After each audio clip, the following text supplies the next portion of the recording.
आंखों देखी एक सच्ची घटना जो अभी कुछ समय पहले ही मेरे साथ हुई। आज मैं आप सभी को बताना चाहती हूँ। हमारे यहाँ एक सत्संग हुआ। सत्संग सुनकर ही मन को बहुत शांति मिलती है, तो जाने के बाद तो कितनी शांति मिलेगी। मैं वहां गई। मैं अपने साथ एक आंटी को भी ले गई, बुजुर्ग आंटी थी।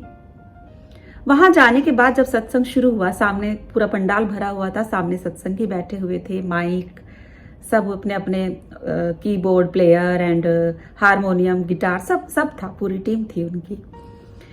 लेकिन जब सत्संग शुरू उन्होंने एक मंत्र के साथ किया, हनुमान चालीसा या जो भी पढ़ा मुझे ठीक से याद नहीं, ओम भूर्भुवः स्वः, कुछ ऐसे मंत्र पढ़े उन्होंने और शुरू किया। और उसके बाद से उन्होंने अपनी जो भी बात उनको रखनी है वो सब शुरू की अंग्रेजी में। शुरुआत हुई, फिर भी मुझे कुछ ऐसा नहीं लगा, लेकिन जैसे जैसे सत्संग आगे बढ़ता गया, केवल वो इंग्लिश में बात कर रहे थे, इवन कुछ क्वेश्चंस भी कर रहे थे। तो आगे कुछ यंग जनरेशन्स बैठी हुई थी पंडाल में। अगर मैं कहूं तो उस समय 30% बुजुर्ग थे, 30% से ज्यादा ही बुजुर्ग थे, बाकी सब न्यू जनरेशन थी और उन्हीं से वो बात कर रहे थे, केवल इंग्लिश में, बिना ये सोचे समझे कि जो यहाँ बुजुर्ग बैठे हुए हैं क्या उनको अंग्रेजी समझ आ भी रही है या नहीं। उन्होंने ये कैसे सोच लिया कि ये बुजुर्ग अंग्रेजी जानते हैं। हमारे बुजुर्ग जिनके समय में अंग्रेजी का एबीसी भी नहीं था, उनके समय की बात क्या, अगर हम 30-40 उम्र के बच्चे, अगर हम महिलाएं बात कर रहे हैं, तो उस समय भी काफी इतना अंग्रेजी का चलन नहीं था जितना अब 15-20 सालों से बढ़ा है। तो उनको किसी को भी अंग्रेजी मुझे नहीं लगता कि समझ आ रही थी, और सब केवल एकटक बैठे उनका चेहरा देख रहे थे। इवन मेरी जो आंटी मेरे साथ थी, उन्हें इंग्लिश कुछ भी समझ नहीं आ रही थी, और वो हर बात में मेरा फेस देखती थी कि मैं उन्हें ट्रांसलेट करके बताऊं, और काफी मैं उन्हें बता भी रही थी। मैंने काफी हिम्मत करके खड़े होकर उनसे सवाल किया। मैंने उनसे कहा हिंदी में, क्योंकि मुझे लगता है कि ये सत्संग केवल अंग्रेजी सीखने वालों के लिए है, अंग्रेजी सुनने और समझने वालों के लिए है। जो यहाँ हिंदी के लोग बैठे हैं, जो केवल हिंदी समझते हैं, उनका क्या। तब उन्होंने मुझे बोला कि अगर ऐसा है तो आप हमें आकर बताइए, हम एक ट्रांसलेटर रख देते हैं। कितने लोग वहां पर हैं, चलिए 30-40 लोग भी अगर वहां पर हैं जो अंग्रेजी नहीं समझ रहे हैं, अगर वो हर चीज को ट्रांसलेट करके बताएंगे, आप कितने ट्रांसलेटर रख सकते हैं? हर एक के लिए एक एक रख सकते हैं? ये पॉसिबल नहीं है।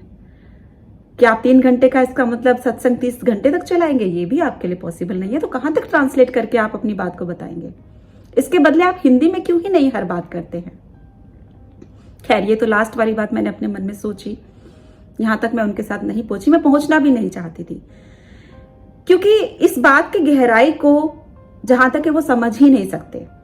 जब आप सोचकर देखिए, आप हनुमान चालीसा हिंदी में या जिस भी तरीके से वो लिखा हुआ है वो पढ़ रहे हैं, गायत्री मंत्र सुना रहे हैं, आप शिव चालीसा सुना रहे हैं, जो भी ईश्वर का जो भी नाम ले रहे हैं, उन्हें याद कर रहे हैं, वो सब हिंदी में या संस्कृत में कर रहे हैं। उन्हें तो आप इंग्लिश तक नहीं ले जा सकते, वो आपकी सीमा में ही नहीं है। तो फिर अपनी बातें जो आप लोगों तक अपनी बात पहुंचाना चाहते हैं, उसे क्यों नहीं हिंदी में? अंग्रेजी नहीं आती, शर्म इस बात में नहीं है, शर्म इस बात में कि हिंदी नहीं आती। भारत में रहते हुए हिंदी एक ऐसी चीज है जो हर हिंदुस्तानी समझता है। अंग्रेजी में मान सकती हूँ कम लोग समझते होंगे, संस्कृत में मान सकती हूँ हर कोई नहीं समझ सकता, बहुत कम लोग समझते हैं, लेकिन हिंदी तो एक ऐसी भाषा है जिससे आप किसी भी उम्र के लोगों को अगर हिंदुस्तान में रहकर करेंगे तो वो हर कोई समझेगा, बच्चे से बड़े तक। और सत्संग में जो आप बात बोल रहे हैं वो हमारे बड़े बुजुर्गों को ही समझ ना आए तो उस सत्संग का क्या फायदा? अगर आप जो मेरी वीडियो सुन रहे हैं आपको लगता है कि हाँ मैं सही सोच रही हूं, तो भी मुझे बताइएगा। अगर आपको लगता है कि मेरी बात में कुछ ठीक नहीं है, ये बात ऐसे होनी चाहिए, तो भी मुझे बताइएगा, आपकी बात सर आंखों पर, क्योंकि मुझे मेरे मन का डाउट निकल जाएगा कि क्यों मुझे ऐसा लगा उस दिन वहां जाकर, क्यों ऐसा हो रहा है। बड़े बुजुर्ग जो अंग्रेजी नहीं समझते, इवन सत्संग में ही नहीं, मैं कहूंगी घर पर भी आप लोग प्लीज सभी इस बात का ध्यान रखिए कि उनके सामने हिंदी में बात कीजिए अगर आपको पता है कि उन्हें अंग्रेजी समझ नहीं आती। ये आपके संस्कार हैं, उनके प्रति आपका सम्मान है। आप प्रोग्राम टीवी में जो भी देख रहे हैं वो हिंदी में देखिए ताकि वो भी समझें। आप इंग्लिश बोल रहे हैं, उन्हें कुछ समझ नहीं आ रहा, वो बस आपका चेहरा देख रहे हैं, ये कहां तक ठीक है? कौन नहीं चाहता, कौन माँ बाप नहीं चाहते, कौन दादा दादी नहीं चाहते कि हमारे बच्चे आसमान को छू लें, पढ़े लिखें। और सभी जानते हैं कि अंग्रेजी के बिना आज के टाइम में गुजारा नहीं है। यकीन मानिए कि हर माँ बाप, हर ग्रैंड पेरेंट्स चाहते हैं कि उनका बच्चा बिल्कुल अंग्रेज बन ठन के अंग्रेजी बोलते हुए देखते हुए उनका खून बढ़ जाता है। ऐसा नहीं, वो बहुत खुश होते हैं। लेकिन ये सब आप अपने तक रखिए, अपने फ्रेंड्स तक, या अपने जो भी आपकी सोसाइटी है, या जो भी आपका ऑफिस है, या स्कूल है, या जैसे जहां भी है। लेकिन अगर आपको घर में लगता है कि हमारे दादा दादी या हमारे नाना नानी या हमारे पेरेंट्स, इवन कुछ पेरेंट्स भी हो सकते हैं कि वो इतनी इंग्लिश नहीं समझते, तो मैं रिक्वेस्ट करूंगी, मैं यही कहना चाहूंगी, तो आप अपने वहां पर हिंदी का माहौल रखिए। ये आप खुद के लिए आशीर्वाद ले रहे हैं, उनके ब्लेसिंग्स ले रहे हैं, और आप उन्हें अपना आदर दे रहे हैं ऐसा करके।